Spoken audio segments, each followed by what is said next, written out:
नमस्कार दोस्तों, स्वागत है आप सभी का आपके अपने YouTube चैनल में। अगर आप कक्षा 10th के और 12th के छात्र हैं तो इस वीडियो को आपको शुरू से अंत तक देखना है, क्योंकि ये बोर्ड एग्जाम के लिए स्पेशल वीडियो है। तो वीडियो को पूरा देखना है। और काफ़ी बच्चे हैं जो बोर्ड परीक्षा में 95% लाते हैं, टॉपर बनते हैं, यानी जो टॉपर स्टूडेंट है, अगर आप उसकी बोर्ड की कॉपी चेक करोगे या आप उसकी जांच करोगे तो आपको पता चलेगा कि उस बच्चे ने कैसे लिखा है, यानी बोर्ड की कॉपी में कैसे लिखा है, क्या लिखा है, क्या टिप्स उसने अपनाई हैं। अगर आप भी उन टिप्स को अपनाओगे, उनको फॉलो करोगे, तो आप भी बोर्ड एग्जाम में 95% ला सकते हैं। अब कौन कौन से टिप्स हैं जिनको आपको फॉलो करना है, और मैं गारंटी देता हूं कि अगर आपने इन 4 टिप्स को अच्छे से फॉलो कर लिया, बोर्ड की कॉपी में, बोर्ड एग्जाम में अच्छे से आपने इन 4 टिप्स को फॉलो कर लिया, तो आप भी 95% बना सकते हैं, यानी आप भी बोर्ड टॉपर बन सकते हैं। तो बोर्ड टॉपर बनने के लिए कौन कौन सी आपकी 4 टिप्स हैं जो आपको फॉलो करनी है। तो पहली टिप्स है आपके राइटिंग, यानी काफ़ी बच्चों ने मुझे कमेंट भी किया है, व्हाट्सएप भी किया है कि सर राइटिंग के जो नंबर हैं वो बोर्ड एग्जाम में हमारे कटते हैं या नहीं कटते हैं। तो आज ही मैं आपको बता देता हूँ कि राइटिंग का बोर्ड की कॉपी में बहुत ही इम्पोर्टेंट महत्व है, यानी बहुत ही ज़्यादा महत्व है राइटिंग का। अगर आपकी राइटिंग अच्छी है, अगर आपकी राइटिंग अच्छी है तो उसमें भी आपको काफ़ी बेनिफिट होता है, क्योंकि कभी कभी जो एग्जामिनर है जो आपकी कॉपी चेक करते हैं, क्योंकि आपको भी पता है कि जो सुंदरता है वो सबको अच्छी लगती है, यानी सुंदर जो चीज़ें हैं वो सबको अच्छी लगती हैं। तो जितना आप सुंदर लिखोगे, जितना आप अच्छा लिखोगे, उतने ही मार्क्स आप बोर्ड एग्जाम में बना सकते हैं। तो राइटिंग का बहुत महत्व है। तो मैंने बता दिया है कि आपको बोर्ड की कॉपी में बहुत ही अच्छे से सुंदर शब्दों में आपको लिखना है, यानी जो क्वेश्चन आपको दिया गया है उसको बहुत ही अच्छे से लिखना है, यानी जो लिखावट है उसका बहुत ही ज़्यादा महत्व है बोर्ड एग्जाम में। तो लिखावट है वो आपको सुधारनी है। अगर आपकी राइटिंग अच्छी नहीं है तो उसमें कुछ सुधार करना है, लेकिन जो क्वेश्चन है और उसका आंसर जो आप लिख रहे हैं वो उस एग्जामिनर है उसको समझ में आना चाहिए, उतनी जो बेहतर है वो राइटिंग आप लिख सकते हैं। तो राइटिंग है उसका बहुत ही ज़्यादा महत्व है। अगर आपकी राइटिंग अच्छी नहीं है, मान लीजिए आपका क्वेश्चंस का आंसर है वो आपका सही है, लेकिन आपकी राइटिंग अच्छी नहीं है, यानी उनको समझ में नहीं आ रहा है कि आपने क्या लिखा है इसका आंसर, तो उसमें आपके जो मार्क्स है वो कट जाएंगे। ओके, तो राइटिंग का बहुत ही ज़्यादा महत्व है, तो राइटिंग आपकी बहुत ही अच्छी होनी चाहिए। अब देखिए सेकंड टिप्स है आपके पेन, यानी बोर्ड की कॉपी में लिखते समय आप 2 पेन यूज कर सकते हैं। पहला पेन कौन सा यूज करना है आपको? Black pen. एक तो आप ब्लैक पेन यूज कर सकते हैं और दूसरा पेन आप यूज कर सकते हैं नीला पेन। दूसरा है नीला पेन यानी ब्लू पेन। एक ब्लैक पेन और एक ब्लू पेन, यानी नीला पेन और काला पेन आप बोर्ड की कॉपी में यूज कर सकते हैं। अब ब्लैक पेन से आपको क्या करना है, नीले पेन से आपको क्या करना है। काफ़ी बच्चों के अभी भी कंफ्यूज है कि सर बोर्ड की कॉपी में जो आंसर है वो ब्लैक पेन से लिख सकते हैं क्या और नीले पेन से लिख सकते हैं क्या। तो नीले पेन से तो आप सभी को पता है कि नीले पेन से तो हम लिखते हैं, लेकिन ब्लैक पेन है वो भी आप यूज़ कर सकते हैं। लेकिन ब्लैक पेन आप कहाँ पर यूज़ कर सकते हैं बोर्ड की कॉपी में, वो मैं आपको बताने वाला हूँ। मान लीजिए आपको एक क्वेश्चन मिला है बोर्ड की कॉपी में कि लोकतंत्र किसे कहते हैं। प्रश्न आपको क्या मिला है, एग्जाम्पल के तौर पर मान लीजिए कि लोकतंत्र है, उसकी आपको परिभाषा लिखनी है। क्या लिखनी है? लोकतंत्र की परिभाषा। तो लोकतंत्र जो शब्द है, यानी लोकतंत्र की आपको परिभाषा पूछिए, तो आपको हेडिंग डालना है, यानी उस शब्द को आपको हाईलाइट करना है।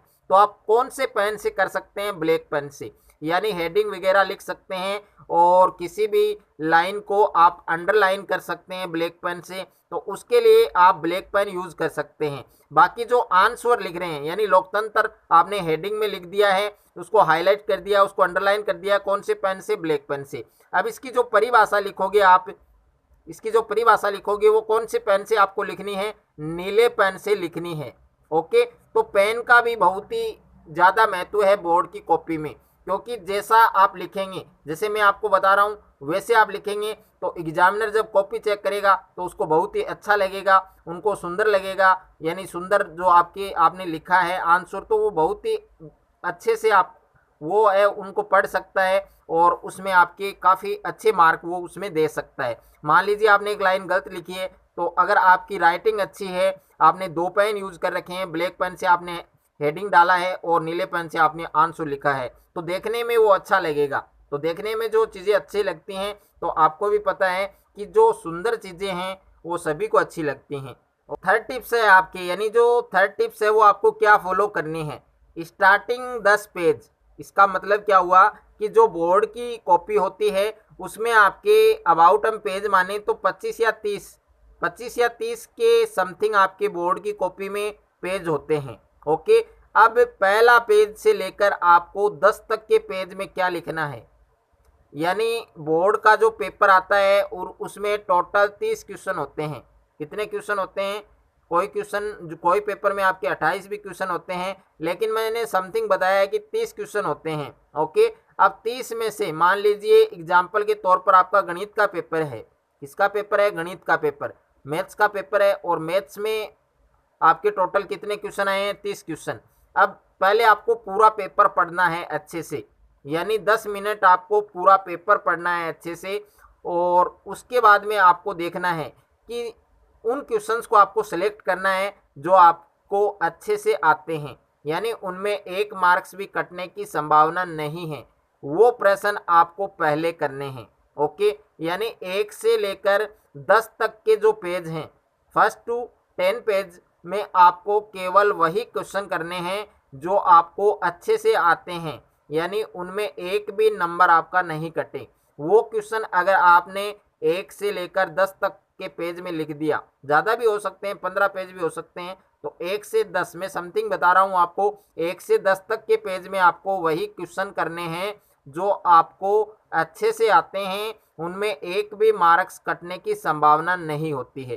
क्योंकि एग्जाम्पल के तौर पर मैं बता दूं क्यों लिखना है आपको, पहले उन क्वेश्चंस को क्यों करना है, उनका क्या फ़ायदा है। तो फ़ायदा ये है कि जब भी एग्जामिनर बोर्ड की कॉपी चेक करता है, यानी आपकी गणित की कॉपी चेक करेगा, तो पहले पेज में आपने क्वेश्चन नंबर 3 किया है मान लीजिए, तो क्वेश्चन नंबर 3 सही है, और उसके बाद में सेकंड पेज में आपने मान लीजिए प्रश्न नंबर आपने 6 किया है, तो वो भी सही है। यानी इस प्रकार से अगर 10 पेज में आपके गुड जा रहा है, यानी सारे प्रश्न आपके सही आ रहे हैं, इस प्रकार से अगर आपके 1 पेज से 10 पेज तक आपके क्वेश्चन सही आ रहे हैं, तो उसको पता चल जाएगा कि एक बच्चे इंटेलिजेंट बच्चे की कॉपी है, तो उसमें भी आपके काफ़ी ज़्यादा फायदा है।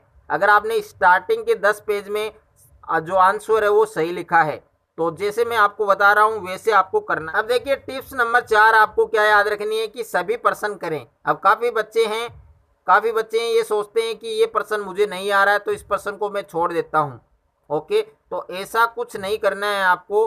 आपके जितने भी क्वेश्चन हैं पेपर में वो सारे क्वेश्चन करने हैं।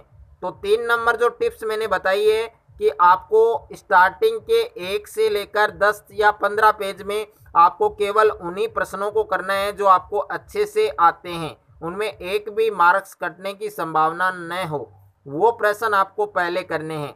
और उसके बाद में जो प्रश्न आपको नहीं आ रहे हैं तो उनको छोड़ना नहीं है आपको, वो प्रश्न आपको बाद में करने हैं। यानी स्टार्टिंग के 1 से लेकर 10 या 15 पेज तक आपको केवल उन्हीं प्रश्नों को करना है जो प्रश्न आपको अच्छे से आते हैं, और जो प्रश्न आपको नहीं आ रहे हैं तो वो प्रश्न आपको बाद में करने हैं। यानी आते हैं जो आपको बहुत ही अच्छे से आते हैं, और कुछ क्वेश्चन ऐसे होते हैं कि उसमें आप थोड़ा बहुत जो नंबर है उन कटने की संभावना होती है, और कुछ क्वेश्चन ऐसे होते हैं जो आपको बिल्कुल भी नहीं आ रहे हैं। तो पहले आपको वो प्रश्न करने हैं स्टार्टिंग के 1 से लेकर 10 तक के पेज में जो आपको अच्छे से आते हैं, उसमें एक भी अंक कटने की संभावना ना हो। उसके बाद में वो प्रश्न करने हैं आपको जिसमें आपको लगे कि इसमें आपके अंक है वो थोड़े बहुत कट सकते हैं, तो बाद में वो प्रश्न करने हैं। और लास्ट में आपको उन क्वेश्चंस को करना है जो क्वेश्चन आपको एकदम बिल्कुल भी नहीं आ रहे हैं। अगर आपको ये मेरा वीडियो अच्छा लगे तो आप कमेंट करके बता सकते हैं, और इस वीडियो को ज़्यादा से ज़्यादा आपको लाइक करना है